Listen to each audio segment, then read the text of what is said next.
Hi, folks. Welcome to another episode of Film Study. This is Ken McCusick, and it's time for OTA Notes for today, June 3rd, 2025.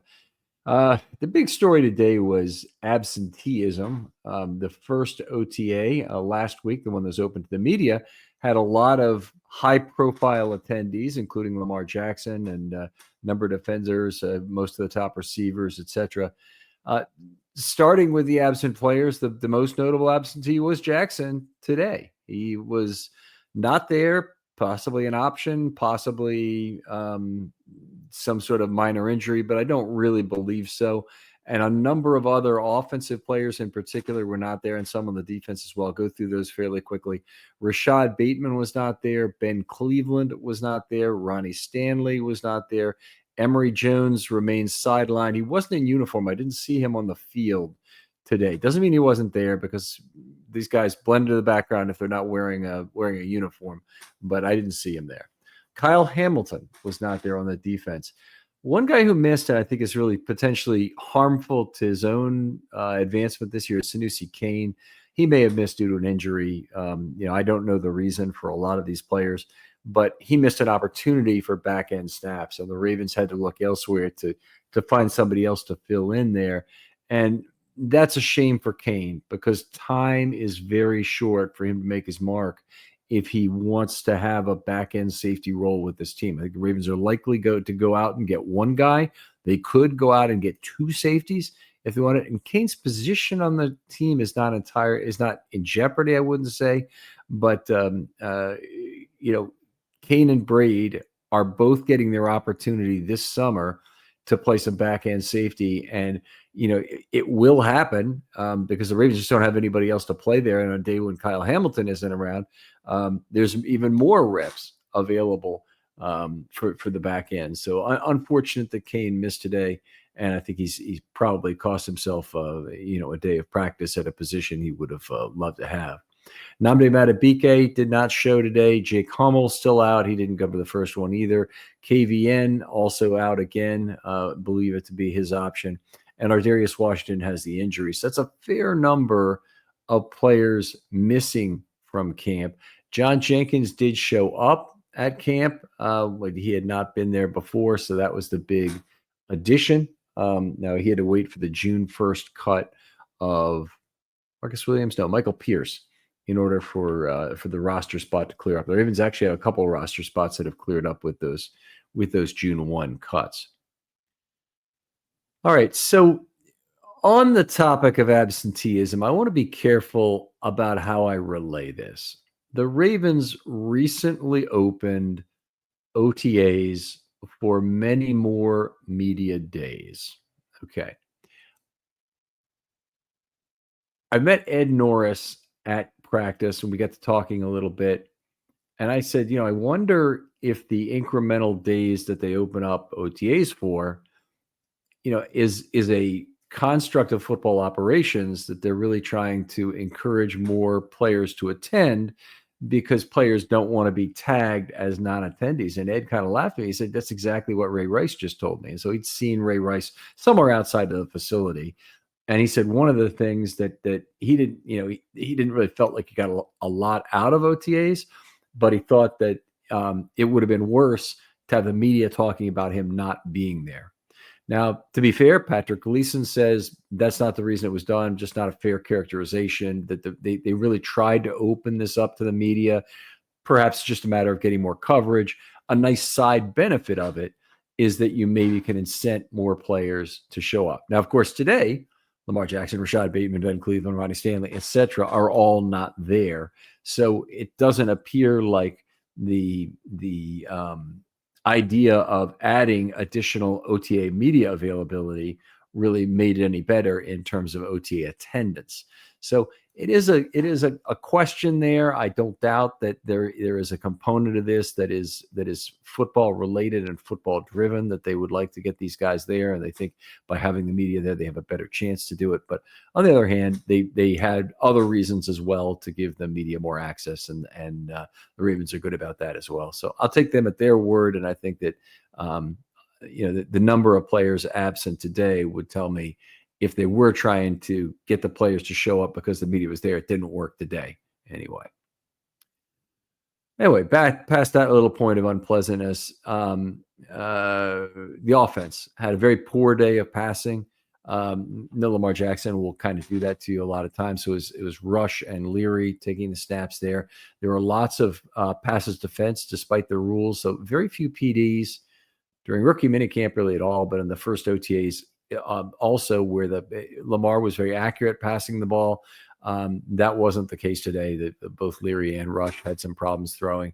The defense was in position to make plays, but avoided contact on other occasions. And I think some of this may be that Leary or Rush are giving away what's going on, and the defense is particularly keyed into what they're doing and able to make some plays on the football. And unfortunately, not a good day for the offense from that regard.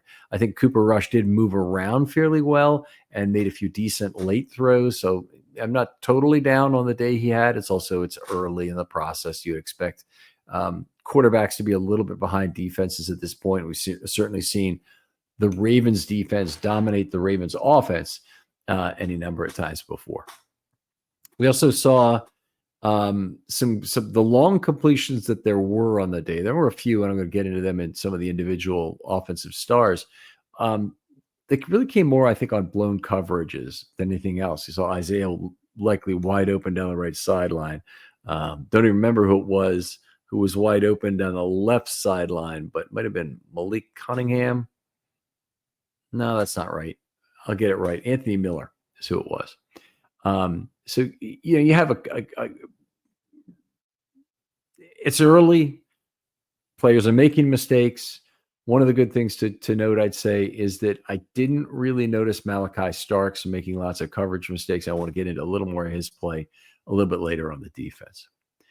The other big thing for the offense was the number of false start penalties. There were 6 today, and that's a real problem. It really shouldn't be happening even at this point in camp. Todd Monken spoke to it during his time at the podium. So we had Monken and Zay Flowers. I'll just tie this right together. I asked the questions about false starts, and he said 6 was not very good. They could address it in a couple of ways. And I'd encourage you to go out and listen to the interview, because I'm trying to paraphrase what Todd said, and I very well could have missed something, or there could be something else interesting that he said that I've left out. But he said they could go to a single cadence to reduce penalties, and that would certainly work. But what they're trying to do during the offseason is finding a way to get better at not jumping while staying with multiple cadences.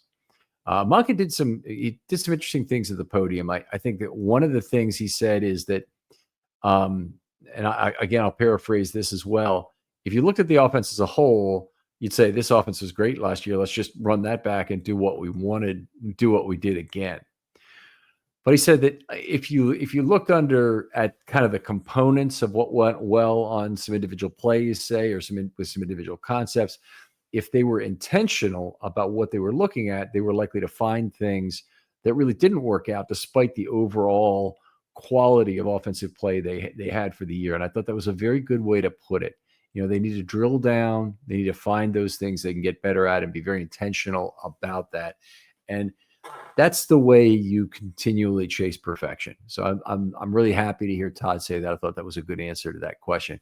He praised Warhop and Travell Wharton for their work. So Warhop and Wharton were both there as the offensive line and the defense turned their seasons around at exactly the same point. Weird as hell, but after week 10, the Ravens were, really needed to start winning, and both the defense, who then became the best defense in the NFL down the stretch, and the offensive line, who all of a sudden hardly had any more penalties the rest of the way. Linderbaum had a couple, Stanley had a couple in the playoffs, but basically a lot of the offensive linemen, turned off a pretty heavy penalty spigot at that point, and so those guys deserve some credit for being on top of that. I don't know, and I didn't ask if they'd done anything with cadences last year to reduce false starts, but they had a number of other penalties, some holdings and some illegal downfield penalties, if you remember those, that are of the more serious offensive line penalties that have a defensive option attached. And so those are the ones you really got to avoid that have a higher chance to stall drives. All right, let's go back to some of the offensive standouts. And Keaton Mitchell had one very nice big burst after a completion. We saw the linebacker Kwenku be a little slow to trigger downhill, and it looked like Mitchell created a lot of yak for himself as that occurred. So really nice to see that Keaton Mitchell burst back. LeJontay Wester had a little wide receiver screen and was very quick to turn that into yak. He's got good field vision. I think we're seeing a guy who is able to find that soft spot, and he moves very quickly. And again, the trigger might have been a little slow coming downhill from the linebacker, but it was nice to see him be able to do that. Tez Walker had a nice wide open grab. That's a case of, I think, a blown assignment, but it was still a good grab with a lot of yak. It's probably, I want to say, about 10 yards, but there was a lot of yak there. Might have been somebody in the wrong position on that play. A little bit of a scare came late in practice. They have some temporary goalposts they brought in. They're kind of goalposts that are on a roller that they can move to the back of one end zone, and they have metal supports. And they had those up, and Malik Cunningham came very close to running into one. He kind of hit the pad slightly that was on the post, moved that. I think he went down on the play, but that was a case where it's a little scary. You don't want that kind of thing being a something your camp or OTAs was known for. We had a couple of big pass plays. Anthony Miller beat TJ Tampa 25 yards down the left sideline. Tough day for Tampa, by the way. He had a couple of blown coverages, frankly, that led to some longer plays. Rasheen Ali outraced the same inside linebacker, William Kwenku, again to the right edge for a big gain. That was a case where Kwenku probably took a little bit of a bad angle to the tackle, but then got completely outraced by Ali at that point. So it was a good play for him. We had Likely beat Marlon Humphrey 20 yards down the right sideline. I'm not even 100% sure that Marlon was the guy on that play, meaning the player should have been coverage, but it didn't work in any case, and that ended up being a big grab. Malik Cunningham had another case where he beat the combination of Longer Beam and Desmond Igbenhosen for a 20-yard catch down the left sideline. In and of itself, there's nothing tremendously wrong about one pass going for 20 yards, but it was unfortunately, having the bracket fail in that way is something that kind of hurts given what the Ravens need to do to improve this team. So they've got a bunch of safeties in camp. Malachi Starks looks like the one who's sure to play back there. They didn't have Kyle Hamilton today, as I mentioned earlier, but they had some of the backups. So other than Sanusi Kane, and as a group, I'd say they had a couple tough plays here in this game, in this practice, I should say. What else we got? Rasheen Ali, I think I talked about that one already. Likely beat Humphrey 20 yards down the right sideline. And I think that is all I've got because I talked about the other Malik Cunningham beating the bracket. All right, let's move over to the defensive standouts. There were a number. It was a game where hands got on passes a lot today. And that shouldn't happen very often at this point during the offseason because there are no contract drills. Nobody's wearing pads. They don't want people colliding with each other. They want them getting to the line of scrimmage quickly, getting off the ball quickly, but then not contesting the play. And we saw mostly that, but when Lamar Jackson is there, that means most of the passes are going to get completed.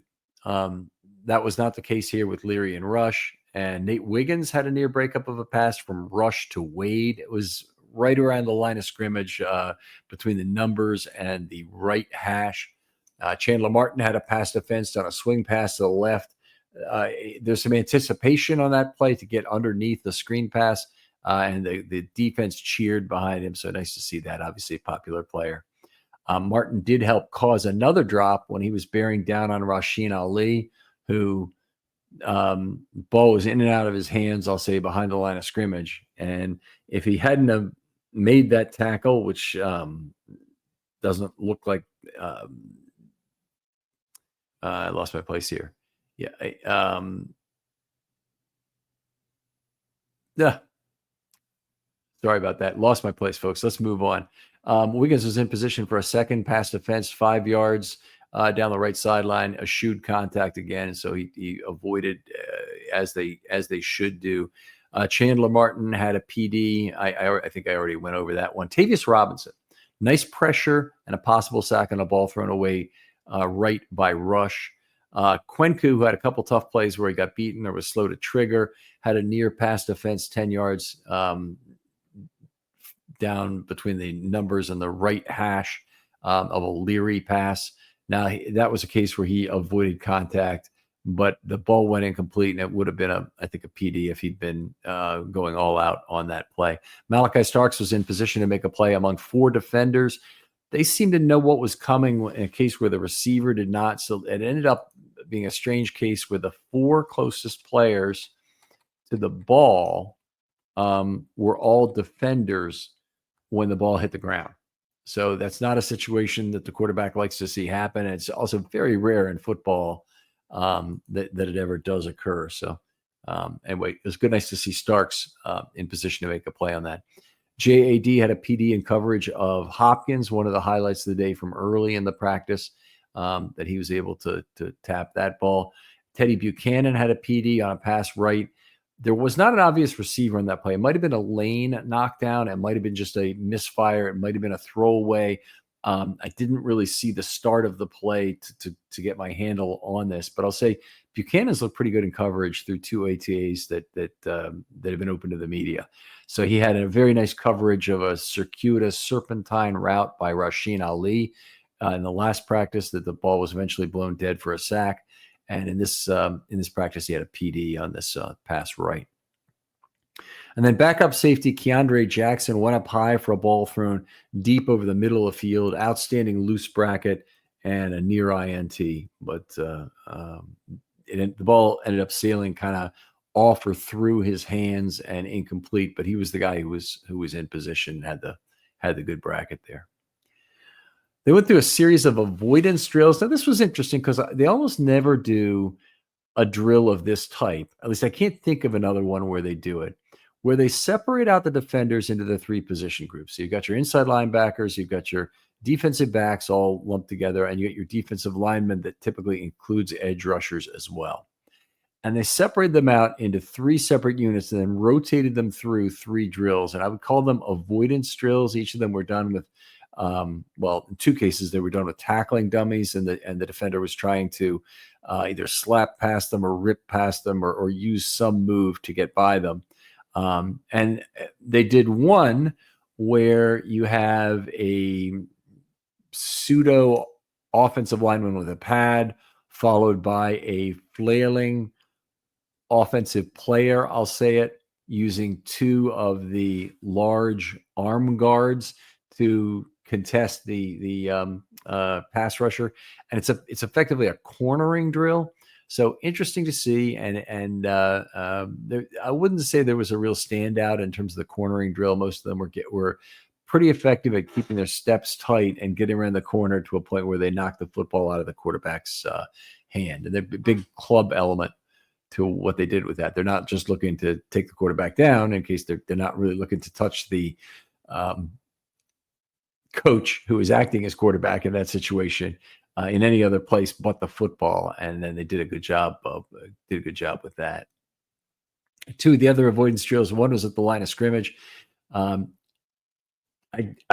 don't know that I could really pick out one guy who had a great rep. And I can. Roquan Smith had a great rep in a beat 3 consecutive defenders drill of this type.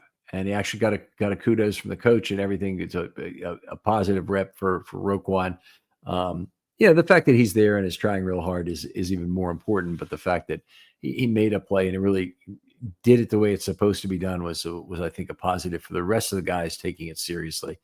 But the cornering drill that I mentioned earlier, where the faux quarterback stands in kind of a Statue of Liberty kind of pose, waiting for the defender to get around and knock the ball free. We saw a little bit of slowness from John Jenkins. This is his first practice with the Ravens, and he was slow to get around the corner and knock the football loose. And then we saw him move to the second group, which has a pair of tackling dummies, and it's kind of a two guys run this drill at the same time. And Jenkins completely ran over the tackling dummy on the first attempt, had to go back and redo the rep. But not a great first day for Jenkins. We'll obviously see when we have live fire how he's doing. The podium had a couple of people. Todd Monken started off. I told you a little bit about his false start answer and some of his stuff. And again, please go out to the Ravens website. The medias are out there. They also have transcripts they post of these interviews and what was said. But there's lots of discussion about what DeAndre Hopkins brings to the team. He was very positive, thinks of him as a third number one wide receiver, et cetera, et cetera.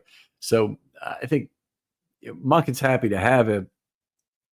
I did not hear the exact question, but one of the guys on the other side seemed to ask, is there ever a problem having too much talent? And Monken said he'd rather work down from too much talent on offense and whittle down reps as needed, because effectively, oftentimes injuries will make that decision for you, and you don't want to be shorthanded. That's the much more dangerous ways to be if you're really trying to manage your depth very closely in that regard.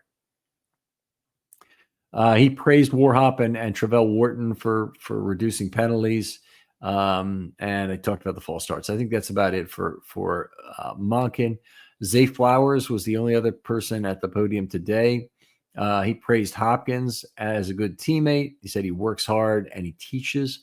So that's very good to hear, by the way. A veteran player coming in, he probably is typically going to be a teacher, but you want to make sure that the team that he's coming to is receptive to that. And so it even sounds like Zay, at least, is probably receptive to what Hopkins might ask him to do. What else we got to say? Flowers said the knee feels 100%. He did have some things to do in terms of rehab, did not have surgery, is our understanding. So good from that perspective. Hopefully that holds up. I said he worked with Lamar in the offseason, and it was largely a question of getting timing down. So the work they do to get together in the offseason is about getting timing down. There are some passes probably that he decides he's more able to throw, but it was good to hear from Zay some positive things about timing. And then a weird question, but he got asked about the possibility of playing Olympic flag football, which he kind of poo-pooed and said, "No, I'm here to win a Super Bowl. I'm not here to play flag football." And I think that's probably the attitude of most NFL players, but there will be a few who will want to play in the Olympics, get a gold medal potentially for the United States. That might be a good probability one. And anyway, Zay probably will not be on that Olympic team. That's it for today. Thanks for listening, folks. If you have an idea for a film study short, hit me up. DMs are always open on Twitter. If you're watching on YouTube, listening on YouTube, please like and subscribe. That does us a lot of good in terms of building an audience and having the algorithm select this show as one that would be appropriate to other people who look at football analytics or whatever else it might be. As always, if you can help the show out by talking to someone directing them to the show, somebody who might have a similar interest to you. Very, very loyal group of fans. It's a lot of the same people listening to every episode, but the audience has grown, and I'm really thankful for that. And to the degree you guys are doing something to make that happen, to go out and help find some new people who might be interested in the show, I really appreciate it. That's it for today, and we'll talk to you next time on Film Study.